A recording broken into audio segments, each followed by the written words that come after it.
Kubu Prabowo Sandi kian serius menggarap basis pendukung Jokowi Ma'ruf dan hari ini mereka menggelar rapat konsolidasi di Solo, Jawa Tengah. Apakah tim kampanye nasional Jokowi Ma'ruf akan tinggal diam? Kami akan berbincang dengan Ketua DPC PDIP Solo FX Hadi Rudiatmo dan juru bicara BPN Prabowo Sandi Ferry Juliantono.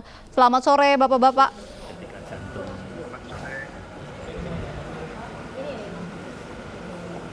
Selamat sore. Baik, saya ingin langsung ke Bang Ferry. Bang Ferry, ini BPN Prabowo Sandi menggelar rapat begitu di Solo, kemudian juga akan menggelar kampanye besar-besaran Prabowo Sandi di Jawa Tengah. Apakah ini merupakan strategi kubu Anda begitu untuk menggoyang kandang pemilih Jokowi Ma'ruf di Jawa Tengah?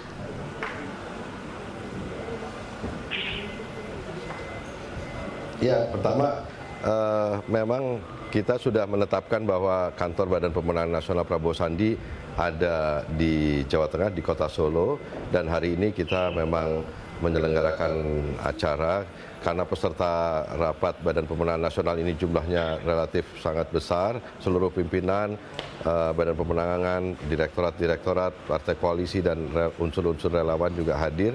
Tempat di kantor Badan Pemenangan Nasional tidak cukup, jadi kita selenggarakan akhirnya di Hotel Lor-In.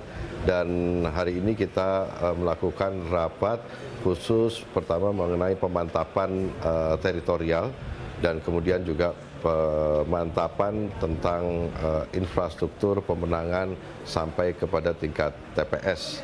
Dan hari ini kebetulan Pak Sandiaga Uno, calon wakil presiden, hadir juga untuk memberi sambutan dan pembekalan. Dan kemudian setelah ini kami akan melakukan elaborasi supaya kegiatan-kegiatan di sisa hari menjelang tanggal 17 April nanti bisa kita laksanakan seefektif dan seefisien mungkin.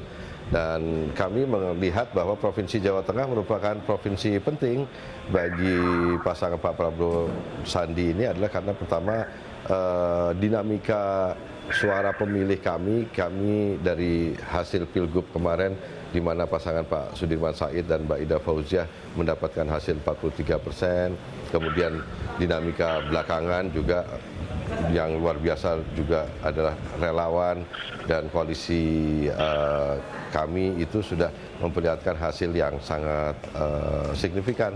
Itu diakui kemarin pernyataan Pak Joko Widodo sendiri menyampaikan bahwa elektabilitas beliau turun di Provinsi Jawa Tengah.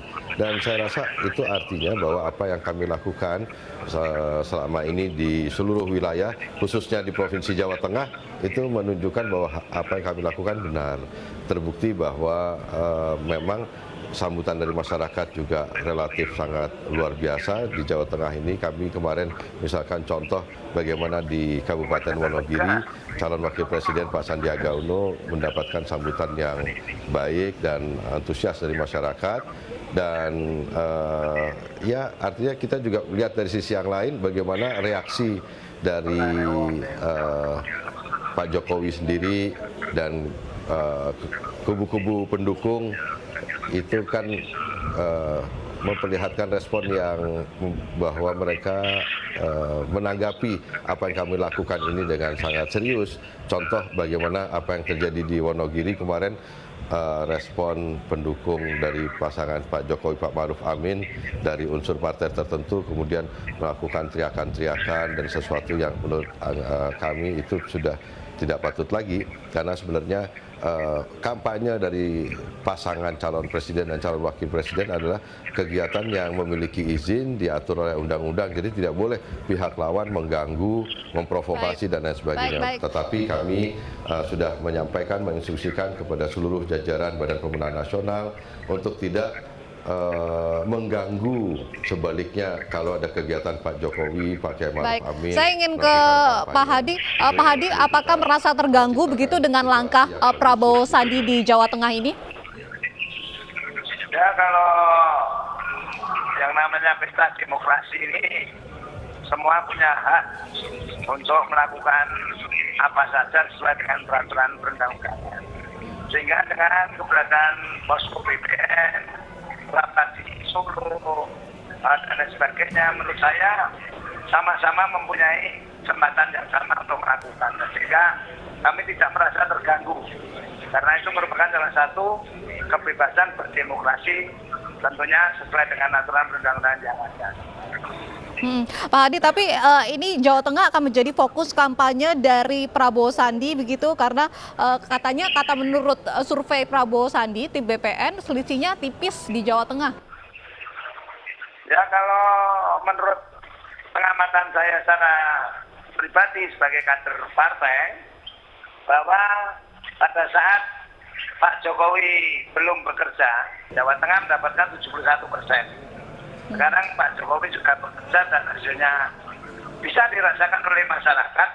Tentunya dalam masalah survei itu adalah sebagai bahan untuk pertimbangan kita untuk melakukan langkah-langkah strategis selanjutnya. Sehingga dengan adanya kehadiran posko, baliho, rapat di Solo, kami tidak merasa terganggu dan ini merupakan salah satu penyemangat bagi kami untuk meraih kemenangan yang lebih signifikan. Jadi nggak takut ya, yakin elektabilitasnya masih tinggi di Jawa Tengah? Dulu belum. Ini kan kandang banteng nih. Iya. Baik, saya ingin ke Bang Ferry. Bang Ferry tidak terganggu, tidak terusik, dan juga yakin elektabilitas Jokowi Maruf masih tinggi di atas Prabowo Sandi. Silakan Bang Ferry. Tapi gini, makanya Mbak, kalau merasa tidak terganggu, kenapa setiap kali kegiatan kampanye Pak Sandiaga Uno, khususnya di Provinsi Jawa Tengah, selalu direspon dengan tiba-tiba dadakan dipasangin bendera PDI Perjuangan di mana-mana.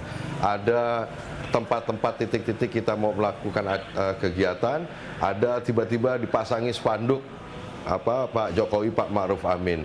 Di beberapa tempat saya punya buktinya terjadi intimidasi dari pihak-pihak birokrasi untuk kemudian tidak mendukung kegiatan kampanye. Padahal kegiatan kampanye adalah kegiatan yang sekarang diperbolehkan, ada izin dan lain sebagainya. Itu menurut saya justru ingin saya sampaikan, kami tidak akan melakukan cara atau pembalasan dengan cara yang sama.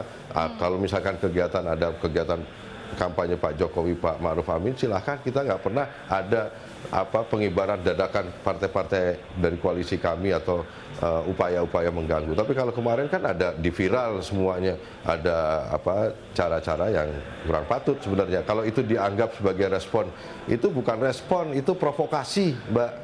Mesti membedakan antara provokasi dengan respon. Jadi menurut saya provokasi inilah yang kemudian kami simpulkan bahwa ya ada kekhawatiran bahwa kegiatan kami yang intensif di Provinsi Jawa Tengah ini secara perlahan menggerogoti segmen pemilih. Tetapi kami seperti yang sampaikan tetap akan konsisten dengan isu ekonomi.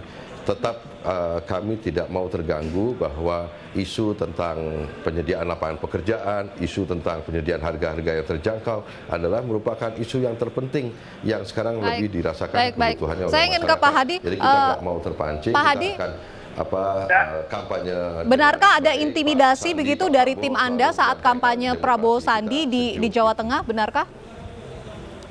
Oh, saat kita apa intimidasi? Yang jelas saya hanya menyampaikan kinerja dari Republik Indonesia ini dan tentunya kita padukan dengan kinerja dari pemerintah Kota Surakarta. Sehingga tidak perlu dan tidak pernah kita mengadakan intervensi. Semua kegiatan yang disampaikan dan kita lakukan sesuai dengan aturan yang ada. Sehingga kami hanya menjelaskan program kerja daripada pemerintah pusat dan program kerja dari pemerintah provinsi maupun pemerintah Kota Surakarta yang kebetulan semua dikomandani oleh petugas partai PDI Perjuangan. Bang Ferry, tidak ada intimidasi, apa buktinya ini dilakukan oleh tim Jokowi Ma'ruf? Jangan-jangan cuma tudingan doang?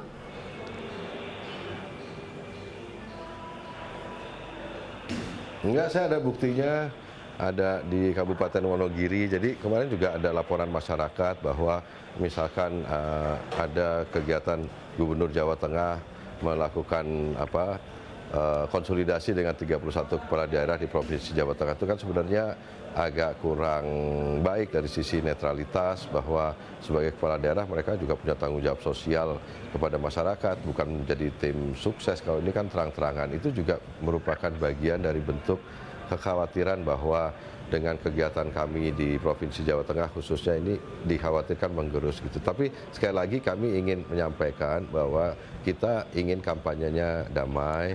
Kami tetap akan menyampaikan kepada masyarakat berkeliling, seperti hari ini kita konsolidasi, menyiapkan infrastruktur pemenangan sampai kepada tingkat TPS, pemantapan dan kemudian penguasaan teritorial, bukan hanya di Jawa Tengah, tapi ini membahas tentang nasional, tapi khusus Jawa Tengah. Memang sekali lagi ini jadi salah satu kunci kemenangan dari pasangan Pak Prabowo dan Pak Sandi. Jadi isu ekonomi, penyediaan lapangan pekerjaan, penyediaan harga yang terjangkau, kemudian di Jawa Tengah juga soal pertanian, soal nelayan, soal usaha kecil menengah, soal buruh pekerja, ini menjadi problem-problem utama. Nanti usai jeda saya akan tanya ke kedua narasumber terkait dengan mengapa Jawa Tengah ini menjadi penting begitu untuk diperebutkan kedua paslon capres-cawapres. Usai jeda berikut tetaplah bersama kami di AINI Sore.